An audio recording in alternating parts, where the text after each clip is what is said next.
Next up is a topic which is as interesting as it is thought-provoking. Is the future made for the generalist or the specialist? For this complex discussion, allow me to have our panelist on stage who will reason this better with their perspective. We have Deepak Jolly, founder and director, Consocia Advisory. Rachana Chowdhary, founder and director, Media Value Works. Priti Mohile, co-founder and managing director, MediaMedic Communications. Sudhir Shetty, partner and joint CEO, Strategic Growth Advisors. And Xavier Prabhu, founder and managing director, PRHUB. Joining them on stage to moderate this discussion, we have Kiran Choudhary, co-founder and joint managing director at ATDB Communications.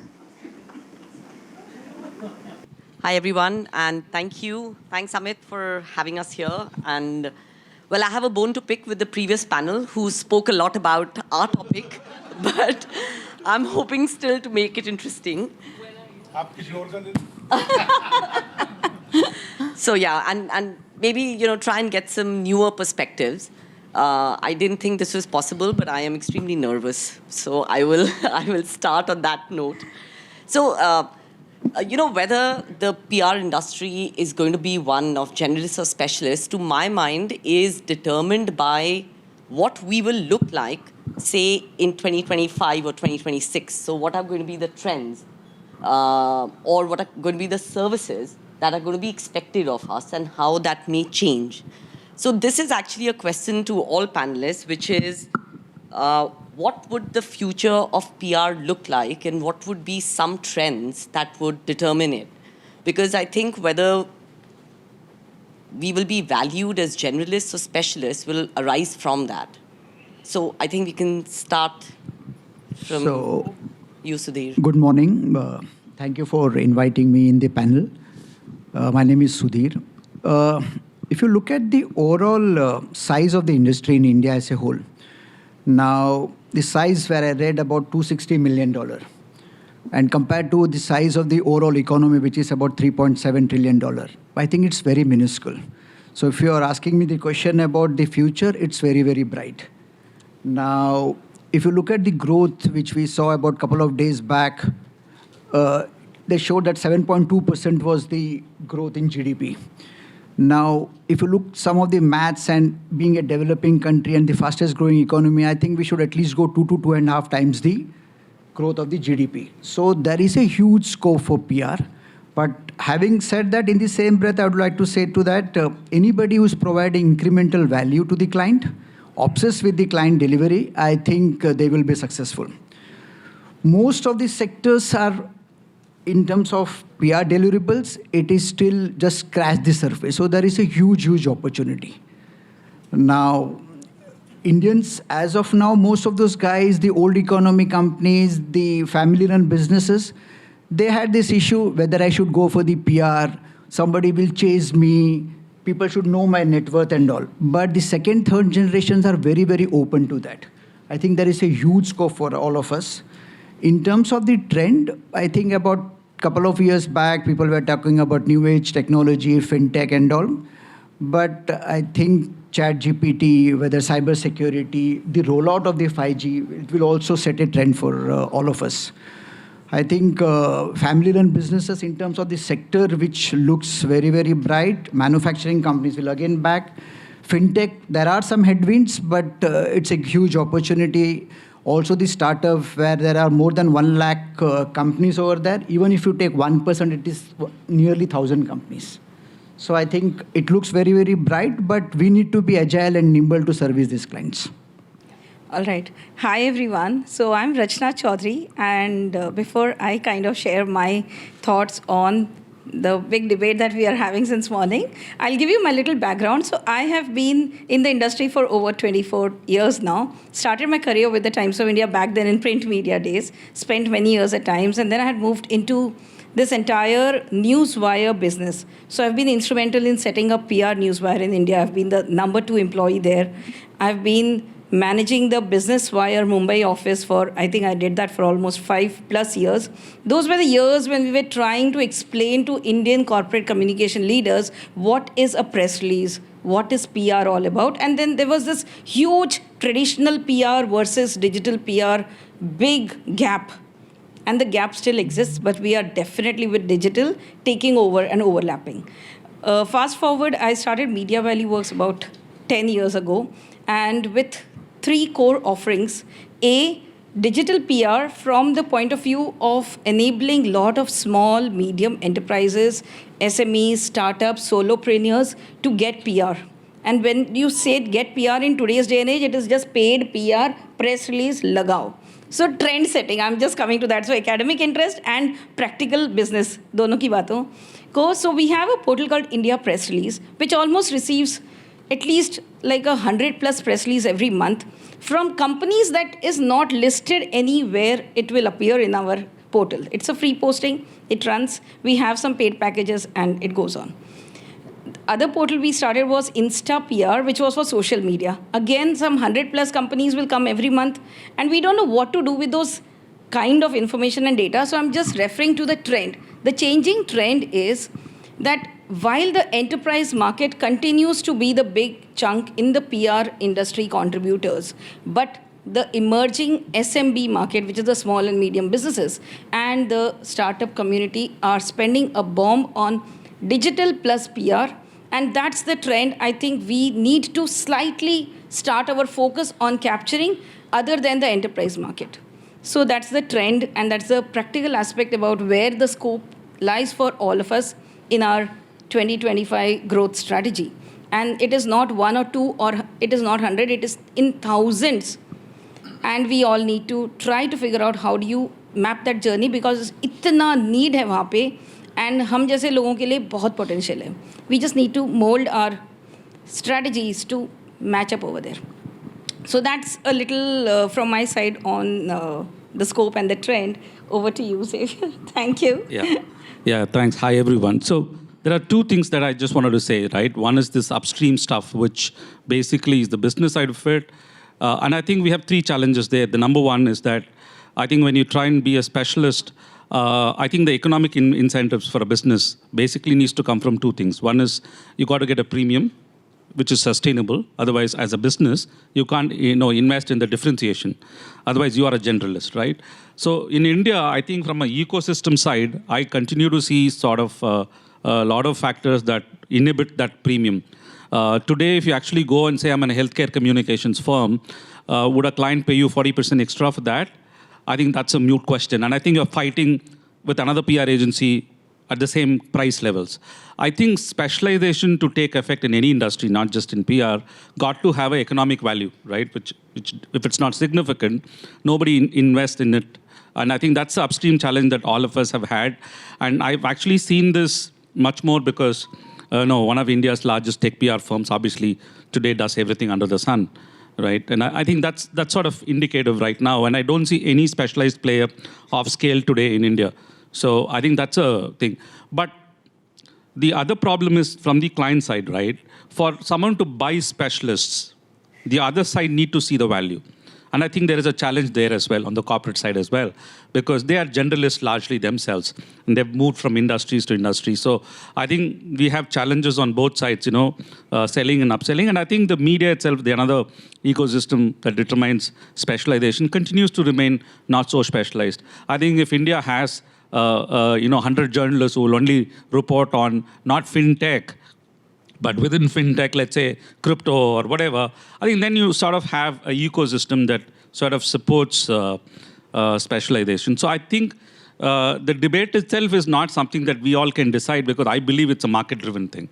I really believe market will push us there, and I don't think any of us have much say there when the market pushes there. For example, startups as a PR market wouldn't have existed 10 years before. And I know that many of us in this room make a lot of money out of startup PR. That is actually an opportunistic one. No one went and created it. Startups became big in India. Mm-hmm. They started spending on PR. You were opportunistic. You went and sold. You had 20 startups. Then you said, I'm a startup specialist. And then you went on about it, right?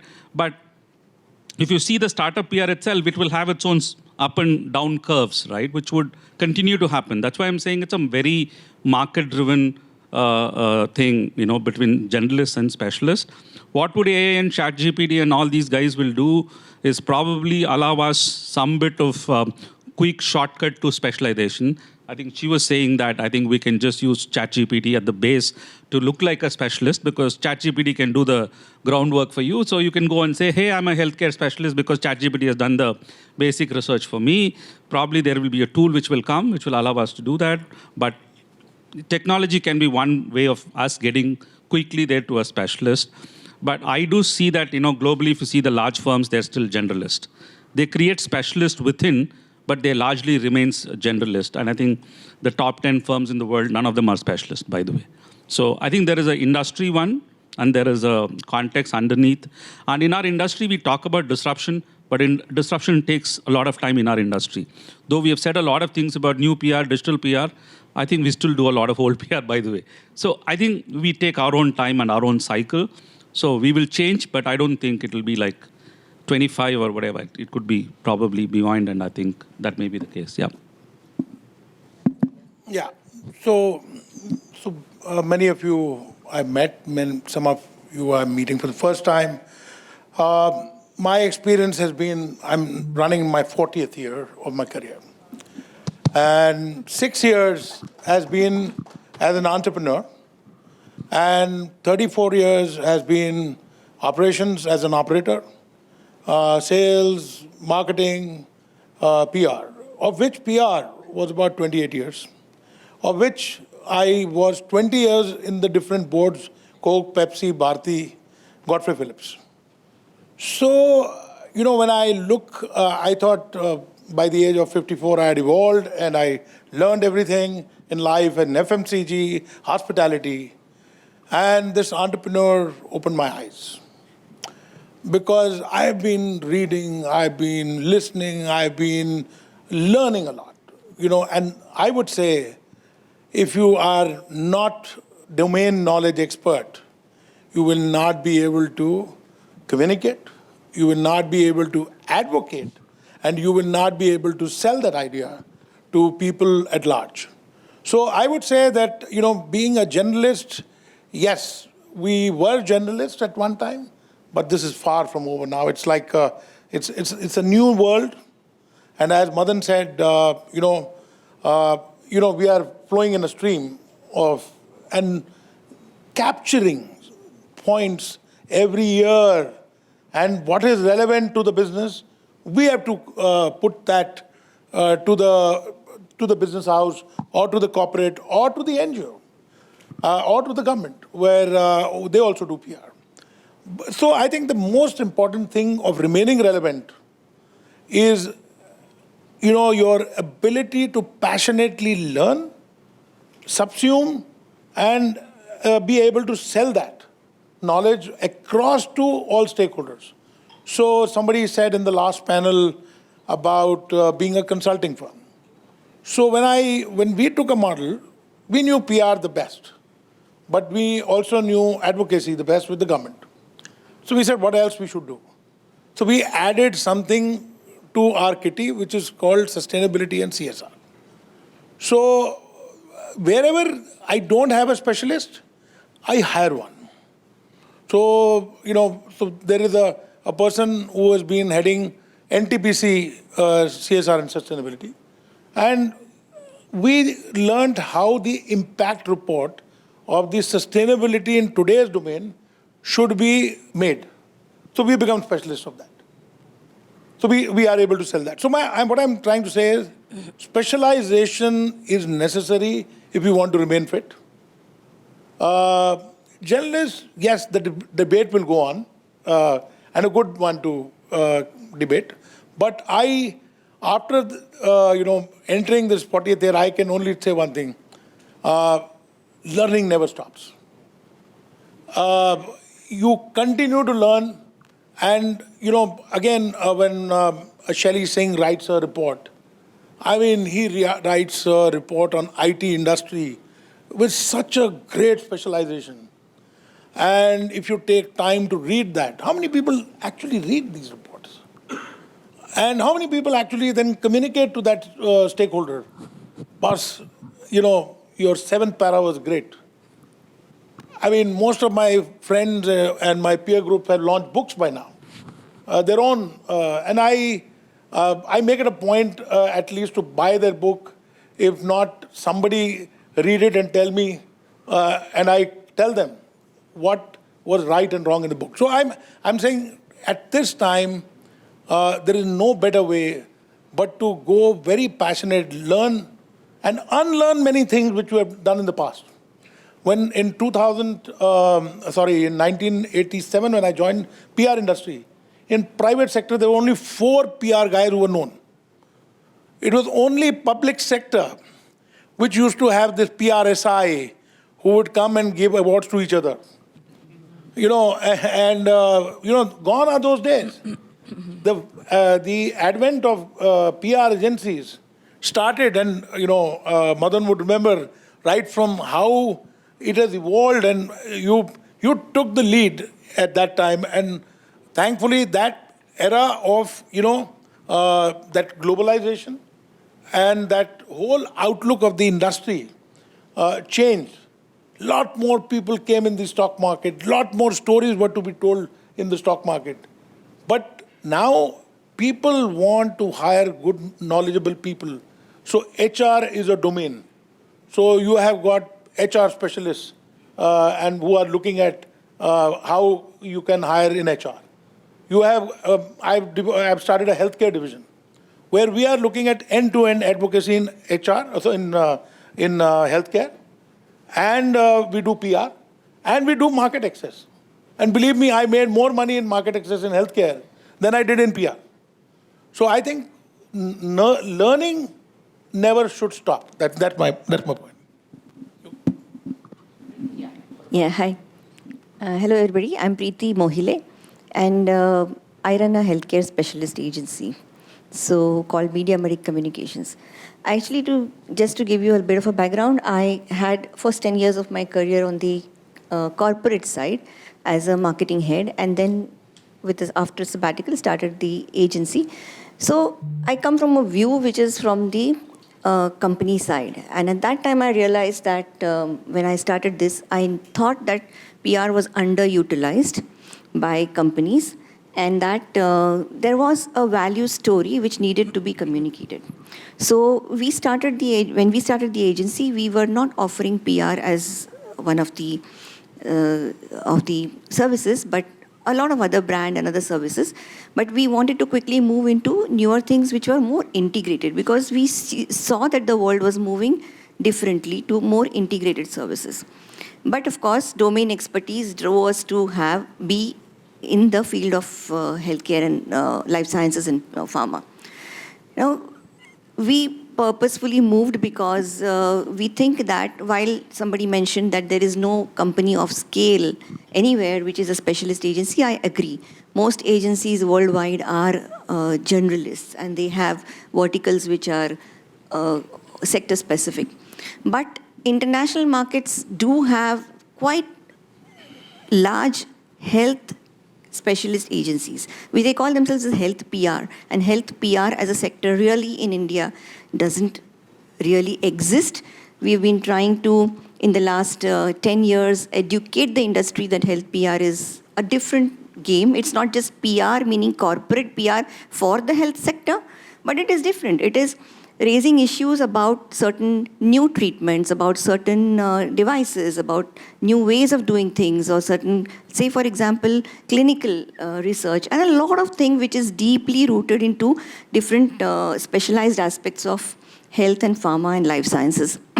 So what I believe is that the manner in which in India healthcare is getting scaled, not only from a healthcare service point of view, which is the hospitals and health services sector, but also the manner in which new treatments, new devices, new various things which are coming into India is scaling so much that there is definite opportunity for specializing in a vertical. Coming to the problem of scale, well, I agree that scaling is not as easy in a specialization as it is in for a generalist, and requires different skills other than just, it requires business skills. And like taking those risks, taking those things, and with being individual entrepreneurs, it is not so easy. So I think that those are the points that really matter. So, Priti, a related question. You guys are specialists, so are you ever tempted to get out of that niche? Because Frankly, do you think that there will be, you did say that opportunities will be immense, but there will be a ceiling at some point where for growth you may be tempted to venture out. So no. are you tempted? No, we are not. Because what we did was we did a horizontal integration, and we offer solutions to clients for communications, which we believe is PR is one of the solutions. If it is integrated well with digital, social already exists, okay, now. And there are so many other, okay, because now if you see, it is peso, paid, earned, social, and own. And there is a lot of own stuff which is required in health and pharma, because that's where you can say what you want to say. Yeah. Not everywhere. It's such a regulated market. So that is why we operate across the peso, but specialized in the sector of health. Right. So, would you agree, and this is really an opinion for everyone to share, that if the PR industry proactively works to build a specialization, that may also accrue better value? As a services industry it will be advantageous to us to be positioned as specialists and not generalists. So what's your opinion on that? Or do market forces do not really allow us to do that? Okay. So finally, we need to decide what we are doing. If you're doing business, as Madan sir mentioned, we start as a generalist. Within that generalist, we become specialist. Yeah. Just to give an example, if it's a multi-specialty hospital, there is a general ward, there is an oncologist, there is a pediatric, there is an orthopedic. And if I don't have any good name in terms of the panel for a doctor, I will see to that I get somebody over there. It all depends upon the aspiration of the agency also. Whether I think that I will be specialist, I will give quality delivery, but I'm not bothered about growth. But if you are looking at the aspiration of yourself, which would be growth, if you set yourself a target that I'm going to grow 15%, 20%, whatever you need to achieve, and you believe that it is not possible, I think Anirudh mentioned that if the sector is not doing well, then you will dabble everywhere, because the cash flow is also very, very important, like what the new age companies are doing right now. They stop chasing the top line, they're chasing the cash flow. So I think you need to be a specialized journalist nowadays. Now, I coming from a background of capital markets, I think some tinge or some counseling about capital market is very, very important. Because finally, most of these companies, the new age companies, I mentioned about 1 lakh companies are there. Even 1% plans to get listed. They need some counseling on the capital markets. So you may be a specialist across sectors, but at least 2-3 domain knowledge you require. So that you, when the client comes to you, because it's the process which has been discussed in the boardroom. The connect with the CSOs further gets extended if you talk about the value. Because being a capital market journalist, you'll always say, "Yaar, I'm not looking into the stock price. मुझे stock price से कोई मतलब नहीं है." But finally, at the end of the day, if the stock price tanks and the value comes down, you'll always say, "What is happening here? We should do something over there." And the C-suite connect actually happens better if there is some knowledge about this sector, that is the capital market sector. So, having said that, globally, there would be specialists who would be getting a premium. In India, as of now, they are not getting huge premium what they have been doing. But one thing is that in this space, the continuous learning, we need to upgrade ourselves on a regular basis. Because if you're saying that you're a super specialist, client expects you to be talking in that language. You can't move out of that language. So that is my answer to that. Rachana, what about you? Okay. I'll try to share my story on how I'm trying to evolve and solve the jigsaw puzzle. All of us are in the same boat. When it comes to consulting, yeah, there's a retainer client and XYZ demands, etc., etc., etc. But there's an upper cap. You will, at the max, cater to 4 clients per person, per staff you want to keep. 4 clients, 3 clients. But you can't go beyond that in the same 24 hours and 365 days cycle. So the consulting business can go up to there, and then if you want to up the value chain, you go on deep specializing, but then there's so much competition. So then the retainer fees being offered to you is not going to be competent enough for you to afford that stuff. This is the jigsaw puzzle. I think all of us have been always doing it. Hence, the model I kind of lead is there is a set of enterprise clients in whichever stature they are in, irrespective of the sector they are from, because we subscribe to a lot of softwares and we subscribe to a lot of reports, etc. So because there's immense data available, you can automate many of those things for which you need a very specialized person coming in. Subscribe to those reports, build comprehension to read those reports, and apply that to the practical job of करना क्या है भाई, हमें इसका PR strategy बनाना है. So we thrive out of buying many reports, read that, venture into it, get deeper into it, and get deeper, and then we are able to cultivate a beautiful strategy for a retainer client. Retainer client को balance करते हुए फिर ये जो एक retail market है, जिसको हम retail market कहते हैं, which is a pay-per-use model clients. The shorter engagement model clients are emerging in a big way. So they may not want to sign up with you for 6 months, for a 1-year contract, etc. They'll give you a little mandate. Go for it. क्या जा रहा है? उठाओ, काम खत्म करो, billing करो, निकालो.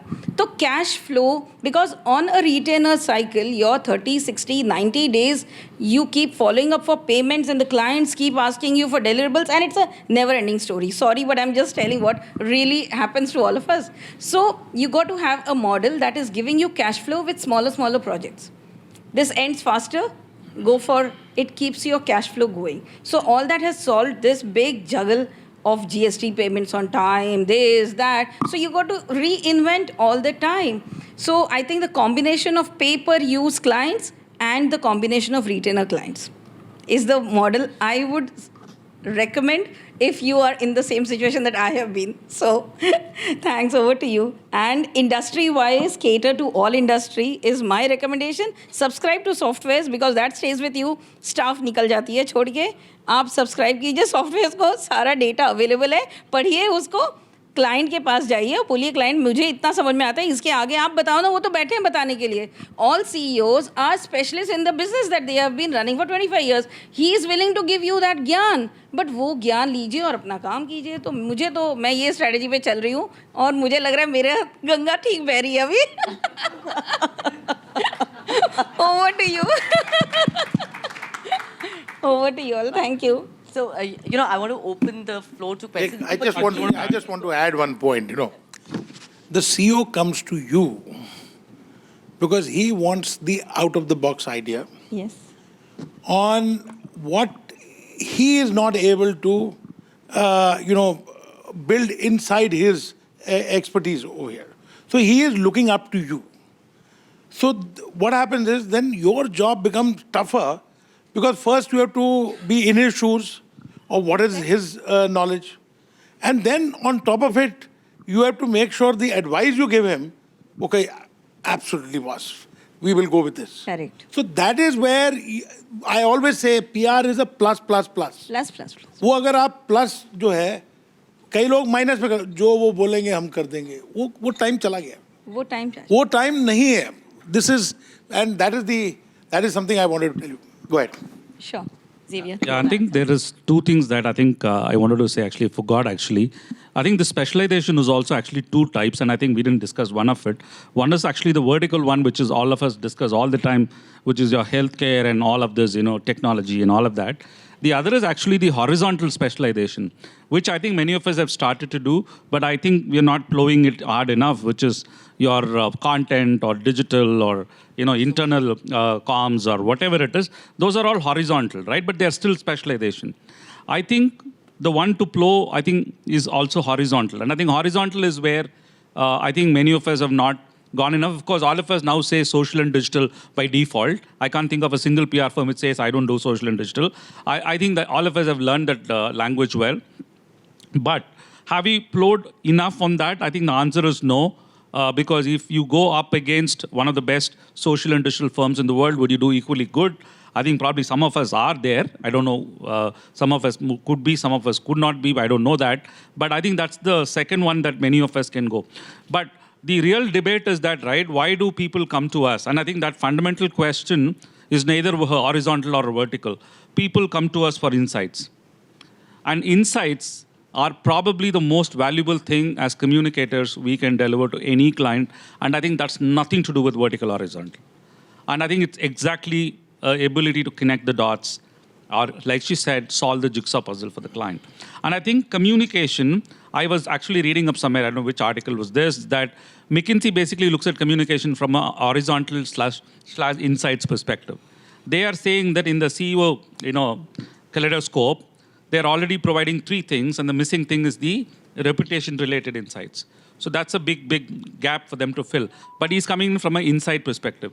He's not at all coming in from, I will fix 10 things for you, I will fix, no. He just goes to the CEO and says, this is the gap, and this way you can fill it, and obviously charge 10 times what we are charging, or 100 times what we are charging. Essentially, the big thing to go after is insights. And I think insights is basically something that I think all of us speak about a lot, but I think insights is a very, very tough game. I think it's not the easy one, like you just put one document and then do that.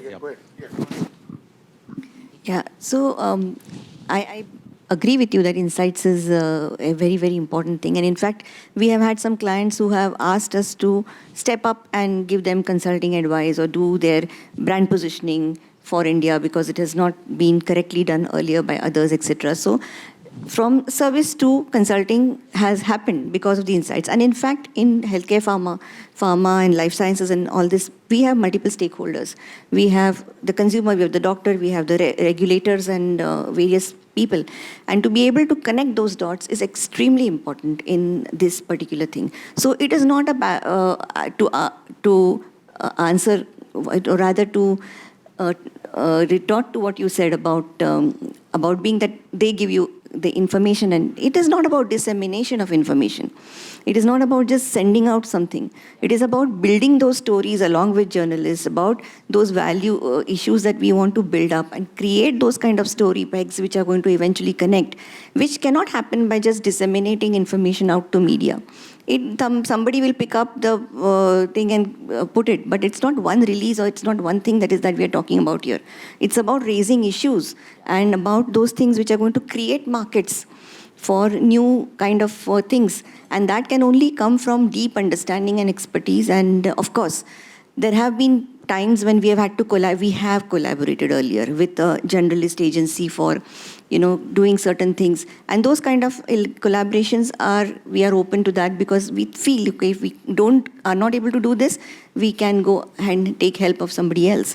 And we have done that before. Right. No, I think my takeaway is that we bring PR and comms specialty to the table. Vertical can be built, and with access to so much information and ChatGPT, I think it's making our life a tad bit simpler for sure. So, with that, I'm just going to open it to questions from the audience. I think, yes.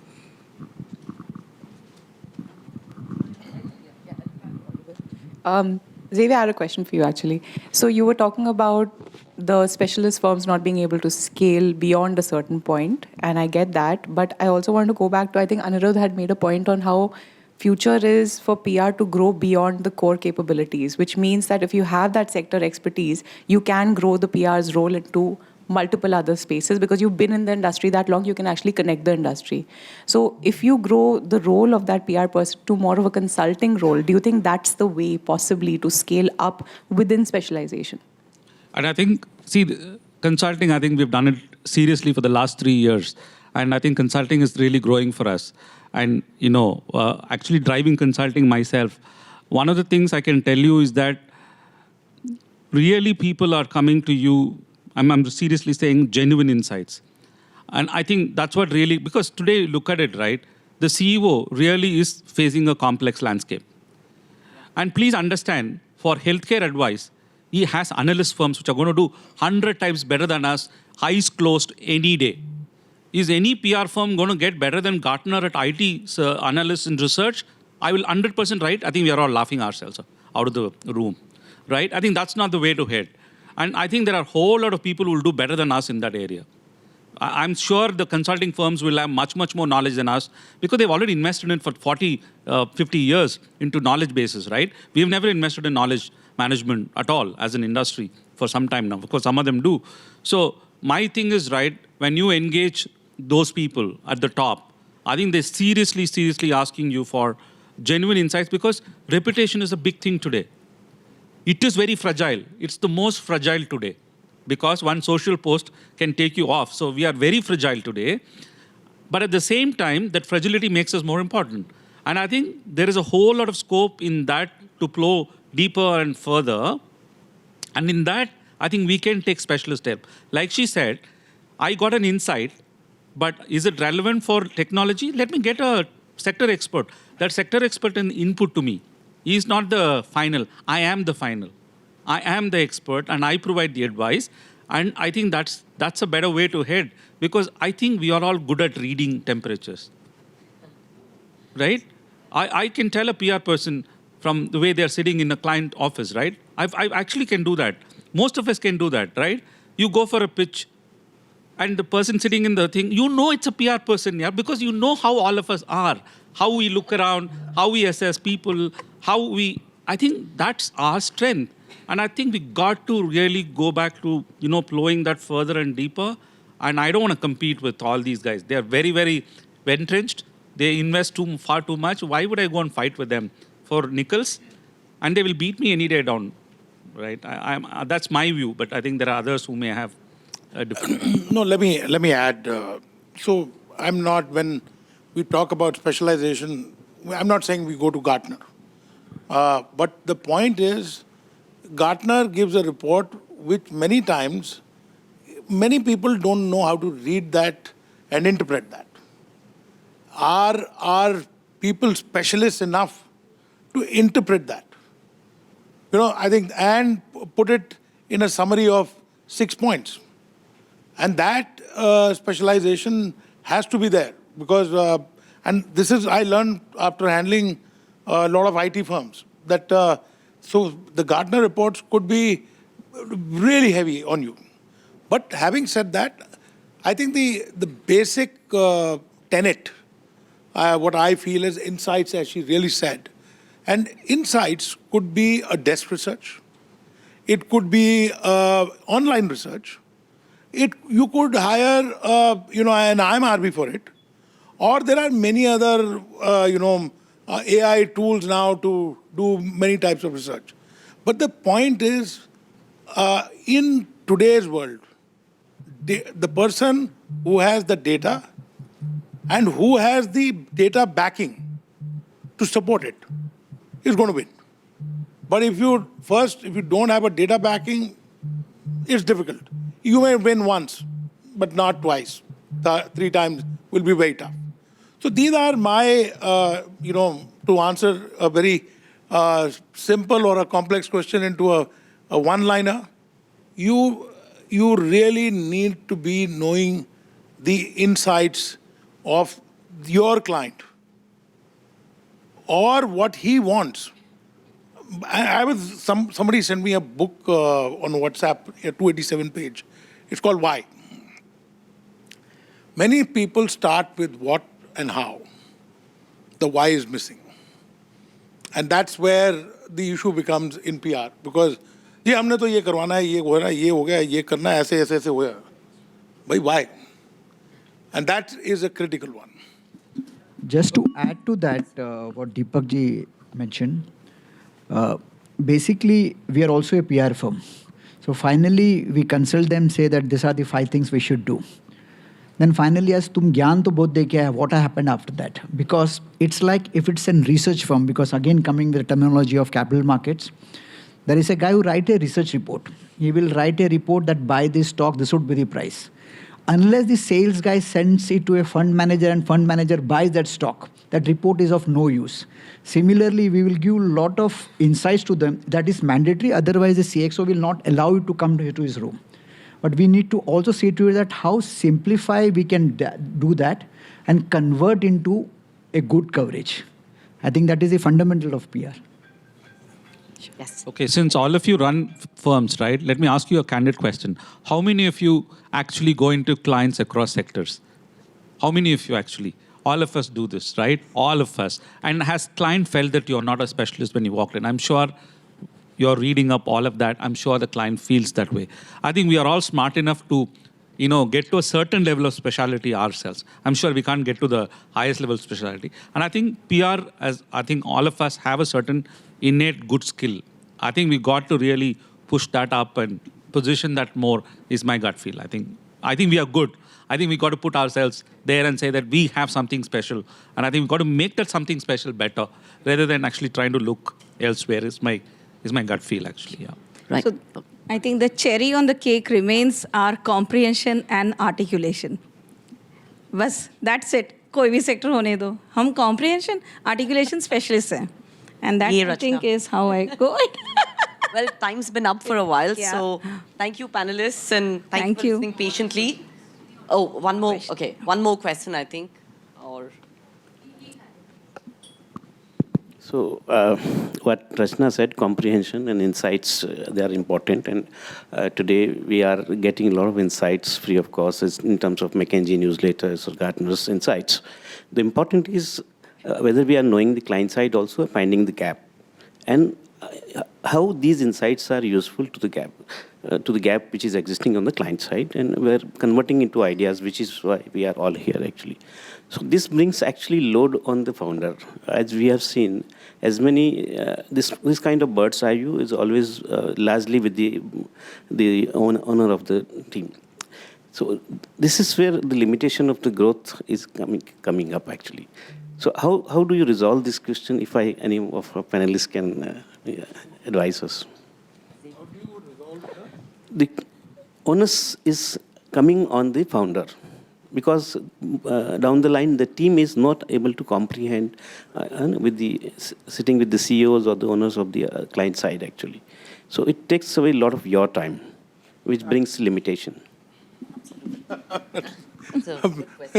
It's a very painful. मतलब दिल में दर्द है. So I certainly feel, the old school of training, which was in a classroom session, doesn't many times apply to this function. मतलब आपने ज्ञान बांट दिया कमरे में और आप ना. The best trainers in the world, or department heads, they have done on the job training. yeah, absolutely. Believe it or not, the best learning comes from almost 70% learning comes from on the job, and and not classroom. So what आप case study कर लीजिए, चलो और लगा लीजिए, तो 60% तो फिर भी on the job है ना. And will you allow him to fail? You will have to allow your employee to fail to learn. वो अभी हमारे में वो ताकत नहीं है to get कि यार नहीं no, you will be removed if you fail. The point is, on the job, what I have done with many team members of mine, they become head of PR functions across the world, and I'm very proud of that fact, because they all worked with me, and on the job they said, Deepak, what we learned was the best thing which could happen. But again, to answer your question, it's as I said, because attrition is so much that you are unable to, if the person stays, as somebody said, कि भाई मेरी agency में तो 8 साल minimum लोग लगाते हैं, कुछ भी हो जाए. So somebody was mentioning in the last batch. So the point is, you need a 3-year period to stay, learn, first unlearn, then learn, then do on the job, and then work on it. Yes, tough one, but I think last 6 years I have tried. I find at least 50% people have responded well. So that's my learning, but again, it's a person to person. So Ji, I think this is actually trial and error. See, if you really, I think I have a contrarian view on this. India as a market, I think we are up on the curve. So, we have Madan is extremely, and his phase is, And I think that's a curve, right? By the way, this experience I had, I think Madan also was there in Miami in this Provoca, one of the summits. I was there. And in the dinner the night before, you know, this guy, I think he was FH or I think someone's America president. I didn't know who he was from Adam to Eve. I just said hi. He said hi. And I said, who are you? You know, where do you work? Pretty much. And that's the way it is, right? Even if you're such a big guy there, you're not very well known. And I think they're all professionals. I think here, I think all of us have slightly larger images. And I think when the industry matures, we will be professionals like that. We will have a lot of people in our firms who will do a lot of those work. I think that's where we will all hurt it. It's a curve, right? Today, I think all of us have to play that bigger than image because we have to help our firms grow.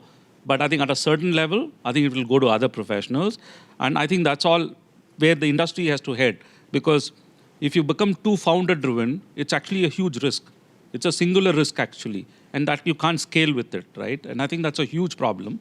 And I think you will go into professionals. And it's all a curve. All of us will do. And I think it's a trial and error. It'll be the most painful, like Deepak said. 5 people will fail. Yeah, take it with a stride. No, there's nothing called a foolproof senior talent hire. And I think no one knows in this room. I don't know. In fact, the bigger guys don't know either. So all of us can try. Just to add one point here is that I agree with you. It's a lot of pain and how it happens. So we try to break the tasks into different things and retain the major thing initially with the founders because is where the knowledge actually comes in. And then whatever other activities to that level, we train, as he says, that we train them to that and then make them do them by building processes in there. I would still say that it is, that's the only way it is working for us. But at the same time, when people leave, because we are a smaller team, we're not too small, but we are horizontally, diversified. So there we do have issues when new people come in, again, building those skills in them, etc. But that's the only way it works for us. Great. Thank you, everybody. Thank you for listening. And yay Thank for the you. panelists. Thank you. Thank you.